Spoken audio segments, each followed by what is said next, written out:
Here we have a quadratic expression with its completed square form. Part of the completed square form is this squared bracket.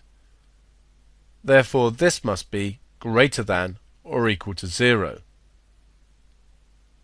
The 0 will happen when the contents of the bracket are 0, i.e. when x is equal to 2.5.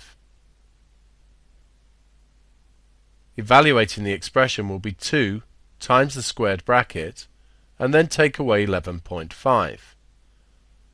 2 times the square bracket will be positive, or the smallest it can be is 0, which tells us the minimum value of the function will be minus 11.5.